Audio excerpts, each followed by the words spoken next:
دي قضيت وقت بس قعدت بالضبط 4 سنين و10 أشهر. إذا ما قبلت بالأمور اللي أنت عم تعيشها وتعلمت كيف تطور حالك عليهم حتضلك مثل ما أنت. بدك تتعود إنه في ناس حتموت، في ناس حتتزوج، في ناس حتولد، في ناس حتعيش حياة، في ناس حتتخرج، في ناس حتتخرج، في كتير كل شيء، وانت مش موجودة بقى بهالمعادلة. يعني انت صرتي هلا مثل كأنه حدا شيلك حطك على كوكب تاني. الفكرة انه نحن بلبنان بعدنا حاطين هذا الترمينولوجي الحشاش، انه هذا حشاش، ابن الحشاش، فلان حشاش، فلانة حشاشة. فمثل ما حكينا بالبداية prejudices، عم نركب تايتل وخلص هيدي لبسناك يا إذا أنت نهار بحياتك دخنت سيجارة حشيش صرت أنت حشاش، وكل شيء تحت هيدي التايتل. عن جد السيستم كله على بعضه بلبنان مركب غلط، منه مركب for rehabilitation. أنا بتذكر نهارتها وقت ما وقف الفان بقلب الساحة تبع سجن الإبي بطرابلس ما عرفت كيف بدي اتصرف. إذا كنا عم نقول مترين بمترين بحباش بساع في قلبه 6 وعادتين بقلبهم 15، عم تحكي أنت مثلا 10 امتار ب5 امتار مع حمام واحد. بدي شدد على الموضوع، حمام واحد في بقلب النظارة 150 شخص. إيه بتوصل لهيك أرقام. لا مش الدولة اللي بتحكم جوا، السجين بيحكم جوا. هذا الشيء بتحضروه بالأفلام مزبوط. الحياة بقلب رومي هي والحياة بقلب الحبوسي هي نوعا ما سياسة. في مثل شباك صغير، المهم بيطل واحد راسه قد منه كبير ما عم بيساع بقلب الشباك. بس في شغلة مش عم بفهمها، بلا حكم بلبنان بتروحي على الحبس بلا حكم. وأنا بالنسبة لي تعلمت بالحبس إنه الاحترام أهم بكتير إنه يخافوا مني. أنا شايف عمالقة، واحد صغير هلقد كبره طرقوا سكينة وقتلوا، بيجمعوا كل الدعاوي بنفس الشيء، بنفس المباني، بنفس الغرف، كل هول موجودين مع بعضهم. فالناس تتعلم من بعضها، بتصير كل واحد بده يفرج التاني انه انا عامل عنتر قبل ما فتت. هيدي شغله بفشخوا العالم بقلب الحبس قدام بعضها. وانا صرت تسمع للناس يلي بده يتعلم PhDs عم بيتوزعوا جوا، وهذا موجود بكل حبوسة العالم. كذا مرة بشوف صحن طالع منه صراصير، طالع منه شعر، في امور يعني الواحد بيقول لك خلص بلا ما اكل. كنا نلم لهم دخان نبرم على المساجين، كل واحد يتبرع بعلبه. شو علبه يعني 1000 ليرة 2000 ليرة 3000 ليرة، نجمع له شو كفالته مثلا $1,000,000 $700، نجمعهم دخان نبيعهم، حدا يعطينا ماني برا وندفع له الكفالة. اذا بتطلعوا فيها من فوق هي it was made by Germans.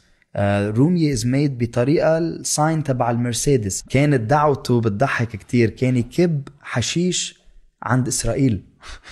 تخيلوا كان يزد كيس حشيش يزد له مصاري. عم تمزح. That's fucking crazy. فبدعوته توقف تجارة مخدرات دولية لأنه تعتبر من لبنان لإسرائيل، وتوقف بالعمالة لأنه هو عم بيحكي مع الإسرائيلي. كان في فيسبوك وهولي، بس إنه بوقتها القديم يعني it was the first versions تبعولهم، بس كان في كل شيء عليه. بتكتب status update guys عم أنا استعملت التليفون لوكيشن.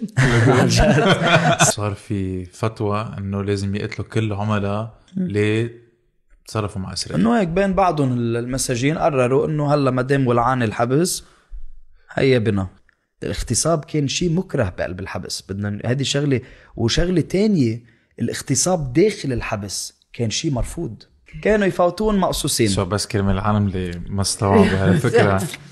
بلا معنى. الدولة كانت خايفانة انه اذا توصل جزرة لعند واحدة مسجونة تستعمل الجزرة كدلدو. هيدا كان يجي مع الشنطة بقلبها يمكن كيلو حشيش، كوكين، تليفونات، شو بده يفوت.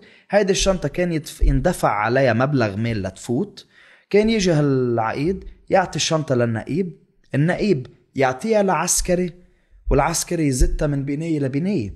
مبنى البي هو مبنى الإسلاميين، أو كان عندهم بصراحة دعم سياسي وغطاء سياسي ماني شايفه أنا من قبل بالحبوسات. بس عندهم كان قوانين بقلب مبنى البي، مثلا مخدرات كحول ممنوع، وكان عندهم هن محكمة شرعية. يعني ما بأنه والله إذا لقط معك مخدرات بيقولوا للضابط لا تعال بياخدك تحت هيدا على الأوضة تبعيتهم. عندهم محكمة، بيقعدوا الشيوخة بيعملوا لك محكمة وبيحكموا عليك بالخبيط بالهيدا بالجلد. شو عملت أو كيف كان تفكيرك وقتها تقدر تقضي الأيام، وشو كانت الفلسفة تبعيتك، وكيف تطورت كإنسان؟